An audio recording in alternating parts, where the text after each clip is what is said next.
I would eat pasta dry. Like, I'd eat like out of the box. Like, I did that once, and I don't think I need to share that story on camera. In a chair. I love crunchy noodles. Okay, we're getting her going. Okay. Welcome back to another episode of Thousand Proof, a marketing happy hour podcast where we give you a pint size of marketing knowledge in 15 minutes or less. We're back in Daisy Lounge in the Guild Designs building, and we're going to be talking about videos today. Why should you invest in video? Why is it important?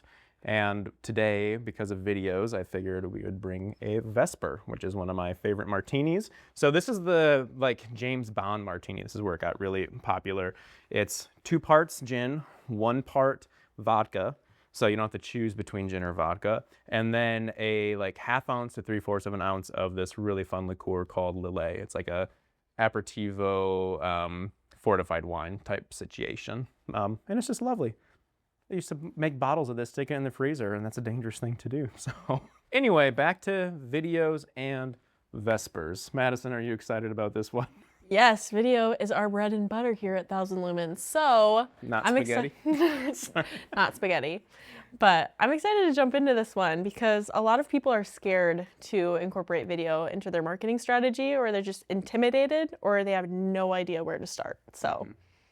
Yeah, that is a question we get a lot is, especially when the economy is tough and we're in a recession, why should you invest in video? Is it really important? What does it do?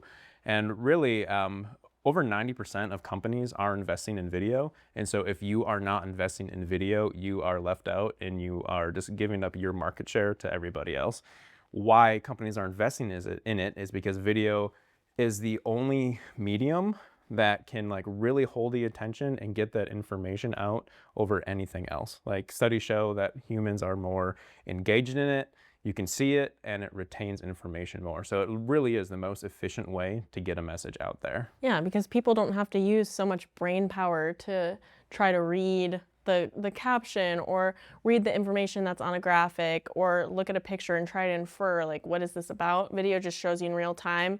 It's kind of like a picture book, a moving picture book. You don't have to burn a lot of calories in your brain to interpret the information, and that's what you want. That's how you get most of your information to prospects or consumers. So, and especially if you're in front of the video, you're getting people to know you already. You're getting that relationship building started. And the beauty of it, you'll hear us talk about this all the time, but this is video is an asset that you can get to know people and spread your message while you're sleeping. It works 24/7. And so one of the cool things about why does this video work around the sales funnel, it works in every part of it, from awareness to authority building and then to commitment. But it really does this excellent job of increasing the rate that people go through your sales cycle or customer journey. Again, while you're asleep. Yeah, and there's different videos for different parts of the sales cycle or marketing funnel. So, we can get more into that later, but. Well, yeah, I mean, that's a part of the sales funnel, is awareness. You got to get people out there. And I think social media is one of the best tools to just spread awareness all over the place. As our resident social media queen, can you tell me a little bit about why people should invest in video for social media? Yeah, so, investing in video doesn't mean you have to fork over a lot of money right away. You can just kind of experiment with things, use your phone. People actually typically don't care if you're using a phone or a high definition camera, especially if it's content that they're just consuming to be entertained or just, learn about the product. So a lot of times when you're scrolling on social media, phone cameras now even have great quality. I'm not talking about filming on a camcorder or an iPod 2. When's the one that came out with the first camera on it? I don't remember. I had an iPod 1 and it did not have a camera on it. So that's all I remember. But it is crazy though. I remember the cameras that Jade and I started this company with, the Canon 60s or 70Ds. The current phones on the market, and not even just the high-end flagship iPhones, kind of the medium of the road, they technically have better sensors and lenses better sensors than what we first shot on. It's crazy.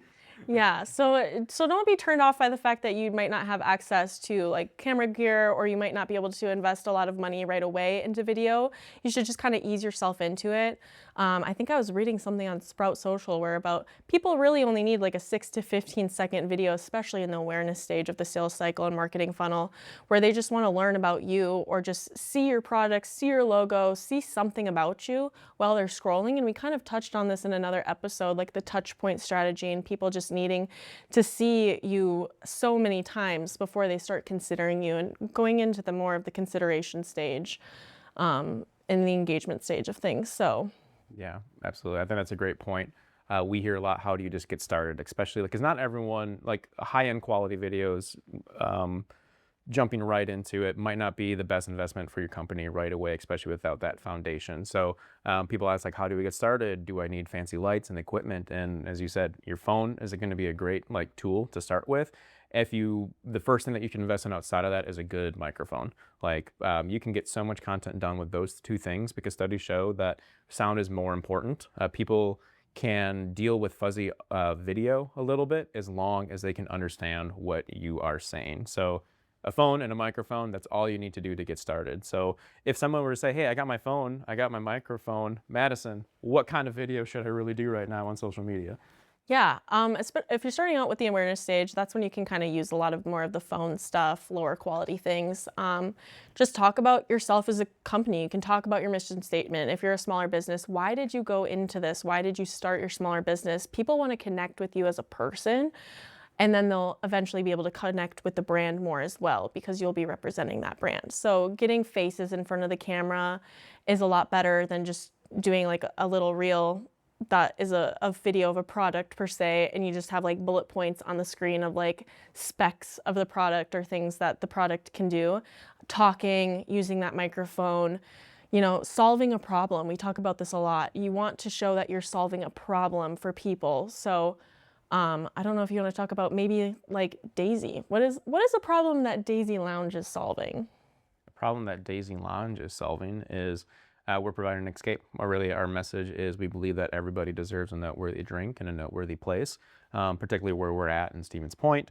A lot of times these fancy cocktails can seem really out of place or out of reach, or people feel like they don't belong here. So our problem is that everyone, whether they're drinking or not, because we have a lot of very highly regarded zero proof cocktails too, it's just a place you can come and be happy. So an example for that with videos would be talking about the amount of zero proof options that you offer, because it can be intimidating as someone who might not drink or might not know a lot about the cocktail industry to come to a place like this. Just kind of talking about the zero proof options and even having a small little 15-second video setup where you have the glass and you just pour the ingredients in and you talk about the ingredients, and you can even talk about the history of cocktails, and you can turn that into an episodic series that people tune in for. So smaller videos like that are a great way in the awareness, building up engagement, building brand loyalty, people coming back, tuning in when those videos come out, especially if you put it on a certain schedule. Say, Monday is like Menu Monday, where you go through, you change your menu quite often. You do these things called seasons. And so where you go through a thing on the menu each week on Mondays, and you just talk about the drink, the ingredients, and the things that go into it and the history behind the drink itself, I think would be a great way to engage with your audience, reach new people, and make people feel more comfortable about coming into a space like this and understanding what to order. Because when you do look at a menu with things that you might not understand, it can be confusing. It can be like, I have no idea what to even order. So when you're preparing people to come in and know what they're doing or feel more comfortable, that's a great way to incorporate video. Mm-hmm. Yeah, and that raw, that kind of nature that you get from your phone can be really approachable. It's kind of a buzzword, but it's very authentic. It's real. And in the age of AI, that sort of content, especially early on, builds trust and it builds awareness, and it's really good at testing the waters. So, okay, we got our phone. Why do we need to have like professional content? We hear that a lot as well. Like, when is it time to invest in video, like when working with an external agency? For me, I think that we get awareness when you are looking at your numbers as a business and you're seeing that you've got that engagement, but you're not seeing a lot of conversions. That's when it really is time to invest in a higher video. Or if you're ready, if you're a luxury brand or a brand that is selling 5,000, 1,000 up services, you need to have video quality that matches that, especially during that ask. So your big tent poles, your mission films, your impact films to build trust, like those are where you want a team to come in that does this for a living. Yeah, and testimonials. A lot of times B2B businesses will spend time in video where they film the things that they manufacture, and they do a lot of product videos, which is great because that's good for people who are, in the consideration stage and are like, what is it about this product? They don't necessarily want to look at a product sheet or spend the time digging for one on your website. So having that YouTube where you go through and look at product things are great, but people also want to be convinced to go with you, convinced to pick your bid if you have to provide bids for people if it's a larger, price of an item or something that you manufacture. It's good to have those testimonials and those impacts because emotions are a great way to connect with people and convert them. So having those high quality videos, especially, put trust in you and your product because you've invested the money, you have high quality. They're probably likely going to go with someone who has, invested more money into video in that section of the sales cycle than someone who, at that point is still using a phone. Yeah. So I think it's important because it builds authority, it builds that trust, and you're able to caption that emotion. Say, you're someone who manufactures cranes for construction sites. There's a bunch of manufacturers of cranes. Why would I want to choose a particular one over anyone else? You're researching them, maybe your company's used this particular manufacturer for 50 years and you're like, I don't really need to see what else is out on the market. But you're scrolling through LinkedIn or you're on Google and you're even looking up crane maintenance or something. And you get this video that comes up and you're like, wow, this looks really cool. It captures your attention, it's high quality. And also it's people talking about their experiences with this crane. How is it different? How has it impacted their ability on the construction site? How is it different from competitors? Now it's captured your attention and now you're thinking, maybe I should go with a different crane manufacturer for future construction sites. It's small things like that. People don't typically think about and get down to the nitty-gritty of what are my consumers doing when they're looking into who they want to go with or what they want to purchase. You just think like, oh, we do the best, we're the best, but how are you showing people that you're the best? Yeah, and you really want a high quality video that matches that, and that's where I would say what you kind of mentioned was the emotion as well. When you're hiring a production crew externally, it's not about the gear. It's about the understanding of story and emotion, and that's where like the value really comes from. They can take 20 minutes of an interview and get it to just the core of the story that drives that emotion, and video is the only avenue that can give information and get that emotional touch that actually forms connections and actually drives results. Yeah. And that's really important in that late stage especially. So really, I mean, important, video's important. Video's important, guys. It just is. Yeah, and it's important to go with people who know what they're doing in the video space because you do have the high quality stuff, but what are you going to do with it? You can have high quality video, but if there's no storyline, if there's nothing that's gauging attention, that's what bringing in a video production company does. You have those experts that can do that for you and give you that return on investment that you're looking for. So really, we know that video is important. It's the way to get the message the clearest. Don't be afraid to just start. I mean, just do it. Don't wait on it. And clarity is like in your message is more important than being too clever. So like today, grab your phone, get a microphone, look at like your emails, look at the most liked questions or your most questions that you have, film a quick 60-minute video and put it up. 60 seconds, sorry. Yeah.